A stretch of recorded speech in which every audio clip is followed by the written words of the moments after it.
생전의 노무현 대통령님은 바다로 가는 것을 포기하지 않는 강물 같은 분이셨습니다. 지금 그분은 어떤 강물도 마다하지 않는 바다가 되셨습니다.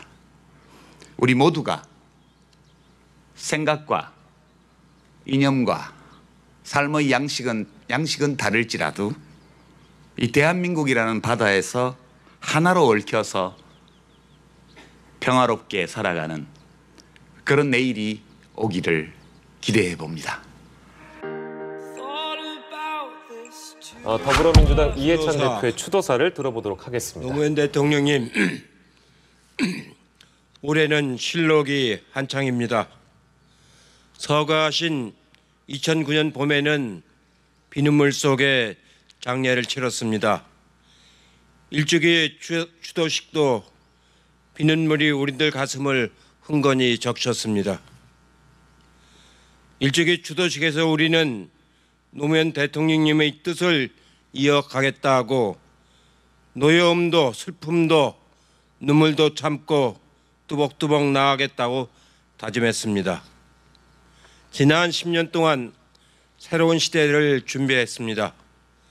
이제 우리는 노무현 없는 노무현 시대를 맞이하고 있습니다. 대통령께서 말씀하신 깨어있는 시민의 조직된 힘이 노무현 없는 포스트 노무현 시대를 열어내고 있습니다. 깨어있는 시민은 촛불혁명으로 적폐 대통령을 탄핵했습니다. 제3기 민주정부 사람이 먼저인 문재인 정부를 출범시켰으며 지방선거 압승으로 망국적인 지역주의를 허물었습니다. 이번 총선에서도 사상 유례 없는 성원을 보내주셨습니다. 새로운 역사를 쓰라는 국민의 명령입니다. 대통령님이 주창하셨던 껴있는 시민, 권위주의 청산, 국가균형 발전, 거대 수고 언론 타파가 하나씩 실현되고 있습니다. 대한민국 국민이 그저 홍보의 대상이 아니라 이제 깨어있는 시민으로서 역사의 주체로 바로 서고 있습니다. 이처럼 역사는 기어이 그렇게 전진하고 발전해 왔습니다. 하지만 이제 시작입니다. 아직도 갈 길이 멉니다. 그러나 시작이 반이라고 했습니다. 대통령께서는 말씀하셨습니다. 강물은 바다를 포기하지 않는다. 비록 이제 시작이지만 우리는 역사의 발전을 포기하지 않습니다. 대통령님, 지난 월요일 5월 18일에는 광주에 다녀왔습니다. 광주 민주화운동 40주년 기념식이 옛 전남도청 앞 광장에서 엄중하게 거행되었습니다. 5월의 넋들이 마지막까지 도청을 사수하다 장렬하게 산화하신 현장이었습니다. 동지는 간데없고 깃발만 나붙겠습니다. 하지만 결코 희망을 놓지는 않았습니다. 40년 동안 분노와 슬픔을 가슴속에 간직한 채 이겨왔습니다. 민주의 역사가 헌법에 당당히 새겨지고 특권과 반칙이 없는 세상, 사람 사는 세상이 그날까지 우리는 결코 멈추지 않을 것입니다. 하지만 우리는 겪어보지 못한 신종 감염병에 온 국민의 높은 공동체 시민의식과 의료진의 눈물겨운 헌신, 그리고 문재인 대통령이 이끄는 민주정부의 원숙한 대처가 세계에 귀감이 되고 있습니다. 전 세계 언론이 우리를 주목하고 있습니다. 우리 각국 정부가 우리 방역을 배우고 있습니다. 오늘 이 자리는 그래서 썬낸 방식으로 추도식을 하고 있습니다. 인터넷 대통령을 자임하셨던 대통령님에 걸맞는 방식인지도 모르겠습니다. 노무현 대통령님, 가치는 역사에서 배우고 방법은 현실에서 찾는다고 했습니다. 70년 동안 이 땅은 민족이 남과 북으로 분단되고 정치적으로 왜곡되고 경제적으로 편중되고 사회적으로 차가운 세상이었습니다.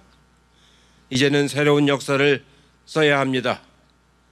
남과 북이 얼싸안고 나라다운 나라에서 이의 없습니다를 외치며 손에 손을 맞잡고 함께 사는 세상을 만들어야 하겠습니다.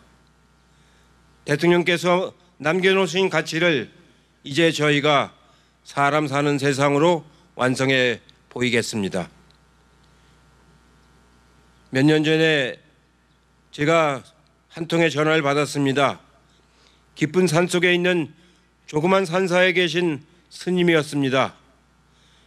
목소리로 보아 여든을 넘기신 듯한 노 스님께서 평생 모은 정성을 노무현 재단에 쾌척하셨습니다.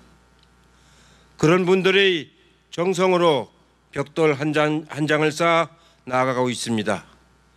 오늘 추도식이 열리는 이것 봉화에는 대통령 기념관이 개관을 하고 머지않아서 서울에는 노무현 센터가 문을 열 예정입니다.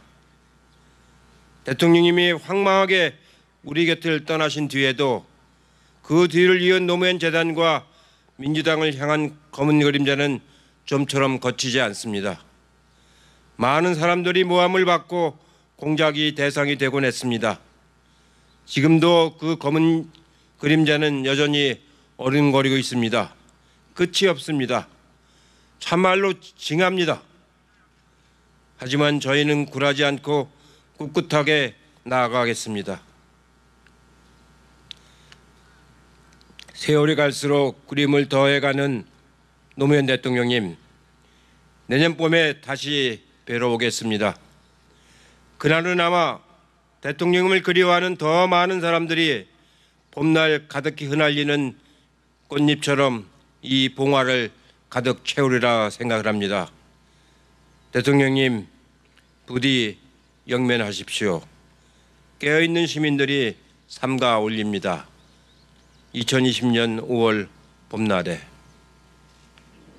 유시민 이사장의 감사 인사를 듣고 그 말씀 좀 이어가도록 하겠습니다. 서거 11주기 추도식에 함께해 주신 여러분 고맙습니다. 생활 속 거리두기를 실천하기 위해서 마음만 여기에 보내시고 각자 살아가는 자리에서 인터넷 생중계를 통해서 오늘 이 추도식을 함께하고 계신 시민 여러분들, 노무현 재단 회원 여러분들께도 각별한 존경과 감사의 말씀을 드립니다. 방역 당국과 의료진 여러분의 노고에 그리고 국민들의 현명한 대처에 누가 되지 않도록 노무현 재단도 방역 지침을 철저히 준수하면서 오늘 이 추도식을 진행하고 있습니다. 그 일환으로 참석자를 최소화하고 아주 작은 비석이 우리를 지켜보는 이곳 대통령 묘역에서 이 추도식을 엄수하는 중입니다. 아시는 것처럼 이 묘역은 대통령께서 잠들어 계신 곳이기도 하지만 그분을 향한 그리움과 사랑을 담아서 1만 5천여 시민들이 만들어주신 박석이 깔려있는 곳입니다. 이 돌에 쓰여있는 글들을 읽다 보면 아이들 이야기가 아주 많다는 것을 알게 됩니다. 노무현 대통령과 함께 꿈꿨던 세상, 그런 사람 사는 세상을 우리 아이들한테는 물려주고 싶다 하는 시민들의 소망이 거기에 새겨져 있습니다. 대통령님이 떠나시고 맞는 11번째 5월입니다. 당신께서 그토록 원하셨던 낮은 사람, 겸손한 권력, 강한 나라가 아주 가까운 현실이 되어서 우리 곁으로 다가오고 있습니다. 우리 사회의 민주시민으로 곧게 자라서 이제 청년이 어른이 되어 있는 이 박석 속 이름의 주인공인 아이들이 나라의 새로운 미래를 열어나가고 있습니다. 그리고 그 청년들에게 노무현이라는 이름은 언제까지나 친구 같았던 대통령, 당당한 지도자, 새로운 시대를 향해 앞서 나갔던 시민, 그런 모습으로 언제까지나 함께 하리라고 믿습니다. 지금 우리가 역사의 어느 길목, 어느 구비를 지나고 있는지는 정확히 모르겠습니다. 그러나 여기 계신 모든 분들과 이 박석을 만드신 시민들, 그리고 오늘 이 행사를 함께 지켜봐 주시는 모든 시민들이 이 길목과 구비를 지나 더 나은 세상으로 나아가는 그 모든 여정을 함께 해 주시리라 믿습니다. 노무현 재단도 여러분이 보내주시는 후원과 지지에 응답할 수 있도록 최선을 다해 나가겠습니다.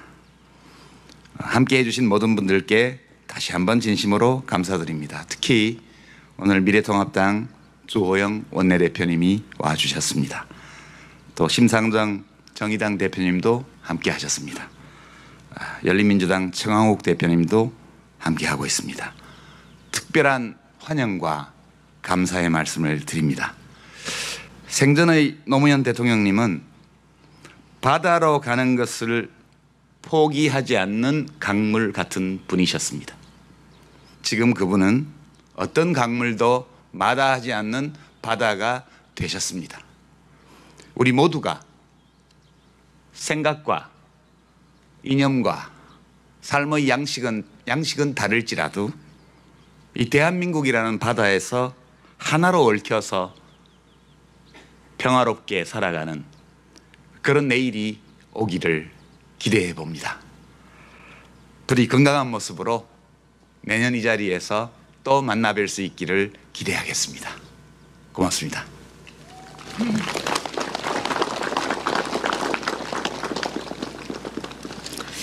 네, 바다를 포기하지 않는 강물처럼 서로의 곁을 지켜주신 여러분들에게 진심으로 감사의 말씀을 드립니다. 유시민 이사장의 감사 인사까지 저희가 듣고 왔고요. 이성희 교수께서 노무현 정신에 대해서 이제 짚어주시다가 저희가 감사 인사를 듣고 왔습니다. 말씀 마무리해 주신다면. 네, 간단하게 말씀을 드리자 그러면은 노무현 전 대통령이 국회의원 시절과 국회의원 시절 아닐 때 이때 이야기하는 것은 소위 민주투사로서의 정기적 노무현 정신이다 이렇게 볼 수 있는 것이고 통치자로서의 정신이 있었던 것이다. 그건 대통합과 대연정 그리고 개헌을 주도했던 국민 화합의 시대를 열어가겠다 이런. 이 단계의 통치자로서의 노무현 정신이 또 있다라는 것이죠. 그러나 말기로 가면서 소위 이제 생태 민주주의를 이야기했었고 또 여기에 대해서 뭐 여러 가지 참여 민주주의라든가 깨어있는 시민의식을 이야기하는 이런 것들이 말기적 노무현 정신이라고 이야기를 합니다. 이것은 뭐 제가 이야기한 것이 아니고 학자들이 이야기한 것이죠. 왜 제가 이런 말씀을 드리냐 그러면 지금의 상황에서 노무현 정신이라 그러면 어떤 정신을 개성을 해야 될까 이런 부분입니다. 조금 전에 노무현 유시민 재단 이사장이 이야기했습니다마는 뭐 통합당의 미래통합당의 주호영 의원의 참석이라든가 여러 가지 부분에 대해서 감사하다는 말씀을 드렸던 부분들이 노무현 정신의 정기 후기를 따진다 그러면 후기 노무현 정신을 이야기하는 것이 아니냐라는 것이고 자칫하면 정기 민주투사적인 어떤 노무현 정신을 이야기한다 그러면은 일종의 친노 패권주의로 흐를 가능성이 굉장히 높다. 이런 측면에서 이제는 어느 정도 완성기가 지났다 그러면은 노무현 정신을 굳이 이야기한다 그러면 후기에 참여민주주의 깨어있는 시민의식의 노무현 정신으로 이어가야 된다라는 것이고 간단하게 말씀을 드리자 그러면 계속해서 이제 이해찬 대표도 이야기했고 또 유시민 이사장도 이야기했습니다만 강물은 바다를 포기하지 않는다. 이 말을 지금 두 번씩이나 했단 말이죠. 이 말은 뭐 노무현 전 대통령이 해야 되는 얘기입니다만은 이게 이런 의미가 있습니다. 바다가 강물을 포용하는 것은요. 바다가 강물보다 낫기 때문입니다. 이기 때문에 바다로 강물이 흘러가는 부분이거든요. 이것은 노무현 정신을 빗대서 이야기한다 그러면 통합과 화합과 협치에 대한 리더십을 이제는 보여줘야 된다. 거의 후기적 노무현 정신을 본받을 때가 지금 민주당이 오고 있다. 이런 부분들을 강구해서는 자칫하면 이게 겸손한 권력이 되지 않고 오만한 권력이 될 수 있다라고 이런 말씀을 드릴 수가 있는 겁니다. 예, 그렇습니다.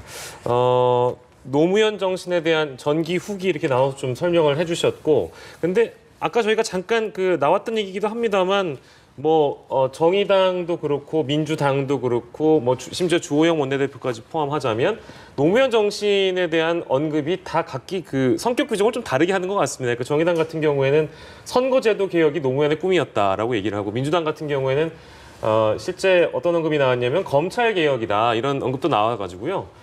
지금 시기에 걸맞는 노무현 정신이라면 어떤 해석이 좀 달릴 수 있을까요, 교수님? 뭐 그 하나의 거대 담론으로 갈 수가 있는 거기 때문에 예. 여러 가지 해석이 가능할 거예요. 입장에 따라서 그리고 또 진영에 따라서 예. 또 정치 세력의 성격에 따라서 다를 수가 있는데 역시 좀 크게 봐서는 사람다운 세상인 것 같아요. 사람 사는 세상. 예. 대단히 인간적이었던 거, 서민적이었던 거 이런 게 떠오르잖아요. 네. 여러 가지 아까 검찰개혁, 정치개혁 말씀하셨습니다만 그런 것들은 정치 사회적인 그런 이슈들이고 정치 사회적인 담론들인데 네. 그걸 넘어서 일반적 관점에서 볼 때 노무현하면 떠오르는 게 뭐겠어요? 소탈하다라는 거, 예. 네. 우리 가까이 있다라는 거. 지금 저 기억나는데 사진이 왜 밀짚 모자 쓰고 예. 그 퇴임하고 이렇게 자전거 자전거 타고 타고 이런 예. 것들은 누구나 다 하는 거지만 누구나 다 할 수 있는 거지만 대통령의 모습으로는 대단히 인상적으로 다가오는 부분들이거든요. 그리고 예. 담배 이렇게 그 구멍가게에서 담배 피는 모습 예, 이게 예. 전 떠오르거든요. 그 사진이 예. 그런 것들은 뭐냐면 이런 정치적인 측면보다도 우리가 같이 있다라는 거거든요. 예. 대통령이 됐건 국회의원이 됐건 국민의 대표인 거예요. 우리나라는 좀 특권화돼 있는 경향이 좀 있죠. 예. 예. 특히 대통령제 성격상 그래서 뭔가 노무현이라는 분은 항상 우리 옆에 있었다는 거, 서민적인 대통령. 그게 이제 개혁과 연결되는 것이고, 예. 그래서 정치개혁, 선거제도 개혁이라는 건 뭡니까? 국민의 대표를 잘 뽑을 수 있는 제도를 만들자는 것이고, 그것의 궁극적인 목표는 대한민국의 국민들의 행복을 위한 것이거든요. 정치개혁, 선거제도 개혁 그 자체는 의미가 없는 거죠. 그걸 통해서 정말 우리 국민들의, 우리 시민사회의 갈등과 균형을 잘 대표해 나가는 것. 그래서 중요한 거란 말이에요. 검찰개혁도 마찬가지 아닙니까? 검찰이 어떤 하나의 권력으로서 자신들의 이익을 위해서 하는 게 아니라 정말 사회 정의를 바로잡기 위한 검찰이라는 의미에서 검찰개혁의 의미가 있는 거란 말이죠. 예, 예. 그러니까 지금 결국 검찰개혁이 됐건 정치개혁이 됐건 또 지역주의 청산 부단하게 떨어지면서 도전했잖아요. 부산 지역에서. 예. 종로도 그랬고. 예. 그 결국 대통령까지 왔단 말이죠. 그런 것들이 어쨌든 간에 부단히 자기가 생각하는 걸 추구했다라는 거예요. 이른바 그래서 바보 노무현이라는 이제 별칭 붙고 있던 거 아닙니까? 예. 그런 게 연결되어 있는 거거든요. 그러니까 그 당시에는 설령 정치 성향에 있어서 노무현 대통령을 좋아하지 않았던 분들도 이제 시간이 지나니까 노무현은 뭔가 달라서라는 얘기들을 많이 하잖아요, 지금. 예. 네. 그런 점들이 다 녹아 있다고 생각해서 예. 그 중에서 이제 선거 각자 정치적 입장에 따라서 다른 것들을 하나 강조하는 거라고 생각을 하는 거죠. 예, 그러니까 뭐 자연스럽게 오늘 슬로건 얘기가 두 분에서 다 나온 것 같아서 아까 이상희 교수님께서는 마지막에 겸손한 권력에 대한 포인트 짚어주셨고 지금 이제 최 교수께서는 낮은 사람, 그러니까 노무현 전 대통령이 국민에게 어떻게 다가왔는지에 대한 어떤 상징에 대해서 좀 짚어주셨는데 그럼 마지막인 강한 나라라는 그 슬로건은 어디에 좀 포커스를 두고 이 슬로건이 나왔을까 생각해 보면 좋을 것 같습니다. 네. 예. 낮은 사람, 겸손한 권력, 강한 나라. 뭐 굳이 이것을 뭐 해석을 하자면 이렇습니다. 낮은 사람이라는 것은 서민적인 어떤 지향점 그리고 눈높이적인 부분 이런 부분을 이야기해야 되는 것이고 겸손한 권력이라는 것은 거대 권력의 탄생에 대한 일종의 경계적 메시지라 봐야 되겠죠. 예. 이럴 때일수록 몸을 낮춰서 권력에 대한 사람들의 위화감을 느끼지 말아야 된다라는 것이고 그럼에도 불구하고 우리가 추구해와 같은 어떤 가치와 철학은 꿋꿋하게 해나가야 되겠다. 이것이 강한 권력이라는 것이죠. 예. 지금 진행되고 있는 여러 가지 정책적 기조가 거대 권력, 겸손한 권력이 됐다 해서 이 기조가 변하는 것이 아니고 더욱더 그럼으로 인해서 국민적인 어떤 지지를 받아서 완성을 시켜 나가 있다라는 것을 이제 천명한 그런 어떤 슬로건이라고 이렇게 해석이 될 수가 있습니다. 예, 예. 조금 전에도 최 교수님 잘 설명해 주셨는데 일종의 그 어떤 정신이라고 이야기하는 것은 소위 말해서 이제 아이덴티티라고 이야기하는 것이거든요. 예. 아이덴티티, 그에 대한 가치와 철학 이것이 사회적으로 미치는 영향이 어떤 것인가에 대해서 그것을 소위 정신이라고 이야기를 해줄 수 있다는 겁니다. 네. 그런데 실질적으로 노무현 정신에 대한 가장 골자라 그러면은 일종의 외연 확장에 사실 그 방점을 많이 둘 수가 있습니다. 뭐 고 노무현 대통령의 여러 가지 책에서 보면은 이 외연 확장에 대해서 많이 이야기했거든요. 이건 정치 공학적으로 외연 확장을 이야기하는 것이 아니라 그 책 내용을 보면 이런 내용들이 많이 있습니다. 정당은 순종만으로 할 수는 없다라고 되어 있어요. 다만 그 정당을 이끌어가는 주도 세력의 정치 철학이 분명하면은 가능한 것이다. 그로 인해서 많은 사람들이 이 정당에 모여들 수 있도록 해야 되는 것이다라는 예. 것입니다. 이것이 뭐냐 그러면은 앞서도 제가 이야기했듯이 노무현 정신의 소위 말하는 화합과 통치와 협치에 대한 리더십이라고 이야기하는 겁니다. 그것이 소위 말하는 투사적인 정신이 노무현 정신이 아니고 화합과 통합의 방점이 있는 것이 노무현 정신이라고 볼 수가 있습니다. 예, 예. 그런 것들이 민주당이 좀 세게 들어서 그에 대한 개성에 대한 부분들을 활발한 토론이 좀 있었으면 하는 것이 제 바람입니다. 그제 그 말씀하시니까 예, 말씀하십시오. 생각나는 게 통합 말씀하시니까 노 대통령 계실 때 그 사학법 가지고 이제 여야가 극심하게 충돌했어요. 그때 4대 입법이 있었잖아요. 사학법, 국가보안법 등 4개가 있었는데 미디어법은 나중에 이명박 대통령 때고 그때 이제 이 야당에 지금의 야당 대표가 이재호 의원이었고 지금 여당이 이제 김한길 의원이었어요. 근데 이제 계속 여야가 이 문제가 특히 사학법 가지고는 이제 상당히 이 야당에서 굉장히 수호를 해야 되겠다. 절대 개정 안 된다는 입장이었는데 노무현 대통령이 김한길 대표에게 들어줍시다. 들어줬다는 거 아닙니까? 예. 그러니까 그런 게 노무현 정신이거든요. 그러니까 노무현의 인간적인 매력인 거예요. 그러니까 굉장히 강구한 것 같고 그렇지만 그렇지 않았다라는 거예요. 그래서 제가 아까 서민적이고 소탈하다는 게 바로 이러한 정치적인 행태와 연결될 때 의미가 있는 거거든요. 예. 이러니까 대통령이 그렇게 하니까 풀리는 거거든요. 그러니까 앞으로 이건 여든 야든 정치적인 수많은 갈등들이 있어요. 쟁점들이 존재하고 예. 다 있는 거죠. 여기서 충돌하는 건데 이 충돌을 어떻게 풀어나갈 것인가. 그러니까 이런 것들이 노무현 정신에 배어 있는 거거든요. 예. 그때 거기서 풀었어요. 물론 그게 사학법 개정이 안 돼서 나중에 어떤 일이 있었다 이건 전혀 별개의 영역인 것이고 저도 대통령이 그걸 그렇게 풀어나갈 수 있다라는 거. 그게 통합의 정신이거든요. 그러니까 지금 여러 가지 얘기를 했습니다만 노무현 정신은 여든 야든 적어도 통합이라는 관점, 지역주를 청산하고 정치를 바꿔야 되겠다라는 거. 검사와의 대화를 통해서 뭔가 검찰을 개혁하고자 했던 그런 모습도 보여줬잖아요. 평검사와의 대화 이런 것도. 남아있는 게 굉장히 많아요. 잊지마면 막가자는 거죠. 아주 유명한 얘기 아닙니까? 평검사와의 대화할 때. 그런 것들이 많이 생각이 나는 건데 아무튼 통합이라는 건 이게 실질적으로 정치적인 쟁점과 연결될 때 예. 의미가 있다는 생각이 듭니다. 예, 알겠습니다.